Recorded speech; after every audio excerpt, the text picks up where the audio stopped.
Media మిత్రులందరికీ నమస్కారాలు. రేపు 29వ తారీఖు మా యువ నాయకులు Telugu Desam party national organising secretary, అలాగే విద్యాశాఖ మంత్రి మరియు ఐటీ శాఖ మంత్రి వర్యులైనటువంటి యువతకి స్ఫూర్తినిచ్చేటువంటి, యువతకి దిక్సూచి అయినటువంటి మా యువ నాయకుడు నారా లోకేష్ గారు ఆదోనికి విచ్చేస్తున్న శుభ సందర్భంలో గౌరవనీయులు పెద్దలు మీనాక్షి నాయుడు గారి ఆధ్వర్యంలో ఆదోని తెలుగుదేశం పార్టీ కార్యకర్తలు, నాయకులు అందరి కృషితో రేపు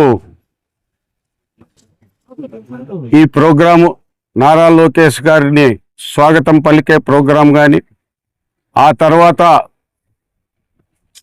కార్యకర్తల సమీక్ష అనే ప్రోగ్రాము రేపు ఉంటుంది.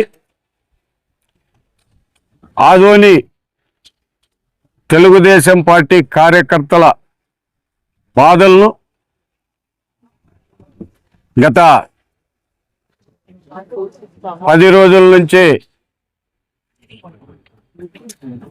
ఆదోని నియోజకవర్గ అబ్జర్వర్ అయినటువంటి కేశవరెడ్డి గారు, అలాగే జోనల్ కోఆర్డినేటర్ అయినటువంటి శ్రీనివాసరెడ్డి గారు ఆదోని నియోజకవర్గంలో ప్రతి ఒక్క నాయకుడిని, కార్యకర్తని, ఇక్కడ తెలుగుదేశం పార్టీ కార్యకర్తలు పడుతున్న బాధని అందరూ కూడా వాళ్ళు కూడా సమాచారం సేకరించడం జరిగింది. ఆదోని తెలుగుదేశం పార్టీ కార్యకర్త ఆత్మాభిమానం కోసం బతికే కార్యకర్తలు, ఆదోనిలో తెలుగుదేశం పార్టీ కార్యకర్తలు ఈరోజు ఆత్మాభిమానం దెబ్బతింది. సరిచేసే నాయకుడు రేపు వస్తున్నాడు. అందుకే తెలుగుదేశం పార్టీ నాయకుల, కార్యకర్తలారా, మరి మనం మీసం మెలేసి ఆదోనిలో తిరగాలంటే రేపు అనే కార్యక్రమం ఇది ఒక నారా లోకేష్ గారి కోసమో, చంద్రబాబు నాయుడు గారి కోసమో, తెలుగుదేశం పార్టీ కోసమో చేసేది కాదు. తెలుగుదేశం పార్టీ కార్యకర్త ఆత్మాభిమానం బతకాలంటే ఈరోజు రేపు మీరు కష్టపడాలి. ఆనాడు పత్తికొండ నుంచి ఎమ్మిగనూరుకి ప్రోగ్రాం ఉండింది, పెద్దసారిది. రాత్రి ఆదోనిలో బస కార్యక్రమం ఉండింది. ఇది ప్రతిపక్షంలో మనం ఉన్నప్పుడు ఒక్కరోజు వ్యవధి ఓన్లీ నిద్ర చేసిపోయేది ఆ రోజు ప్రోగ్రాం మన ఆదోనిలో. గౌరవనీయులు మీనాక్షి నాయుడు గారి కోరిక మేరకు సార్ని అడిగితే ఆయన ఆదోనిలో కూడా ఒక ర్యాలీ చేయడం జరిగింది.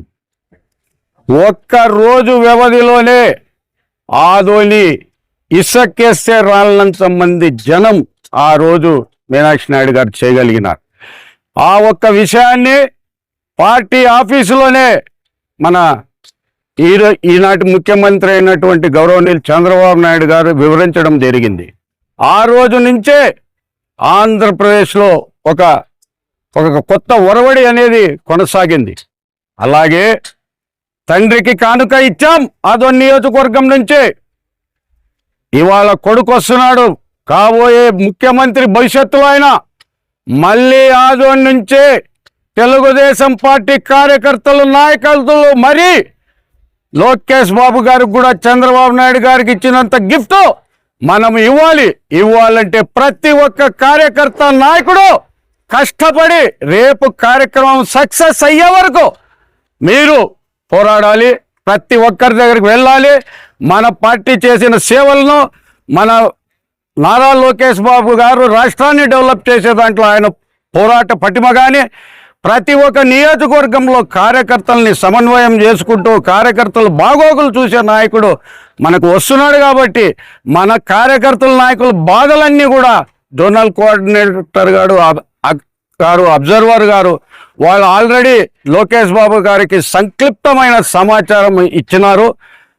నాకు తెలిసి గత 2.5 సంవత్సరాల నుంచి ఆదోని తెలుగుదేశం పార్టీ కార్యకర్త బతికే చాలా ఆత్మాభిమానంతో బతికే మనుషుల ఆత్మాభిమానం కోల్పోయిన మాట వాస్తవం. అది మళ్ళీ రేపు నారా లోకేష్ బాబు గారి కార్యక్రమం తర్వాత అది ఎక్కడికో వెళ్తుంది అనే ఒక ప్రాథమిక సమాచారం నాకున్నది.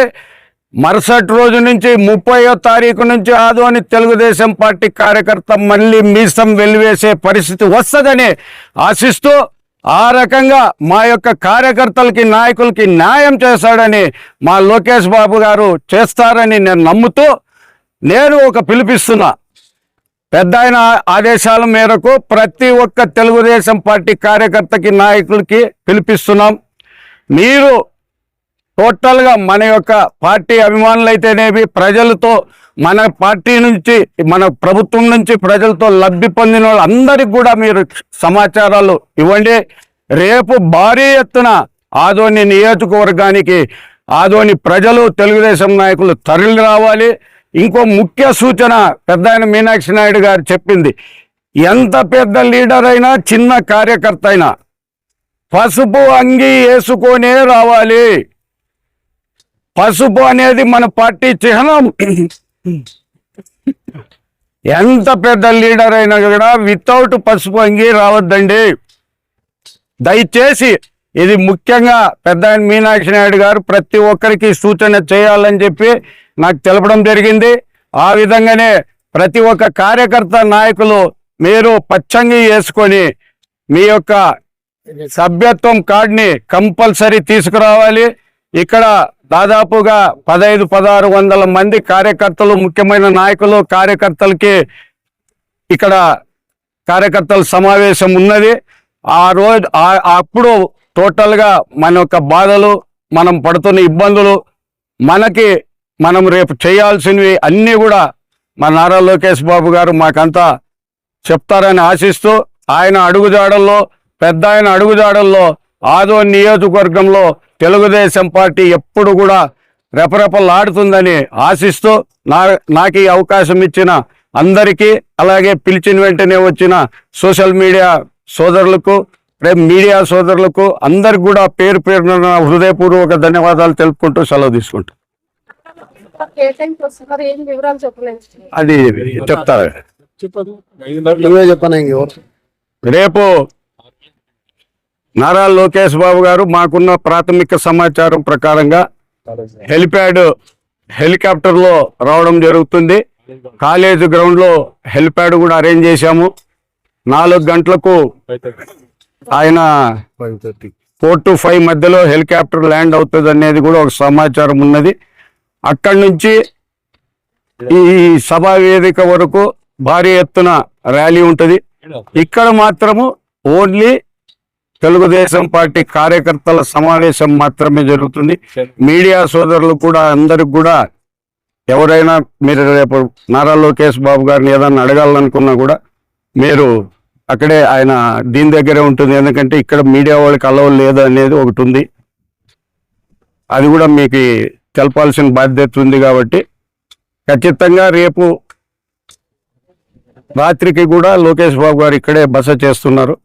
తిరిగి మరుసటి రోజు 30వ తారీఖు ఆయన పత్తికొండ అక్కడ కూడా సోలార్ ఇది ఓపెనింగ్ అనే ఆడ ఒక షెడ్యూల్ పెట్టుకొని మరి అక్కడి నుంచి భోగాపురం ఎయిర్పోర్ట్ ఎక్కడన్నా అదే రాష్ట్రంలో నల్లమూలలు శ్రీకాకుళం నుంచి ఇక్కడ వరకు ఎక్కడ చూసినా ప్రతి రోజు నెలలో 2-3 ఎక్కడ డెవలప్మెంట్ కార్యక్రమాలకే పెద్ద ఆయన మా లోకేష్ బాబు గారు ఇద్దరు తిరుగుతున్నారు, రాష్ట్రాన్ని అభివృద్ధి చేస్తున్నారు. కాబట్టి వాళ్లకు మరొకసారి ఆదోని మెమొరబుల్ గిఫ్ట్ ఆదోని నియోజకవర్గ నాయకులు కార్యకర్తలు లోకేష్ బాబు గారికి ఇస్తారనే ప్రగాఢమైన విశ్వాసంతో నేను సెలవు తీసుకుంటాను. సామాన్య ప్రజలకి ఏదైనా అంటే వాళ్ళ యొక్క కష్టాలు రూపంలో ఇవ్వడానికి ఏదైనా అవకాశం కల్పించేదేమో అది వాళ్ళ ఆర్గనైజింగ్ టీం వాళ్ళు చెప్తారు. నాకు వాస్తవంగా నాకు తెలీదు. మారుతి నాయుడు ఉమాపతి నాయుడు, వెంకటేశ్వర వాళ్ళకే ఇదంతా తెలుసు. మా సబ్జెక్ట్ వేరు, మా కథ వేరు. నాకైతే తెలీదు ఉందని చెప్తా.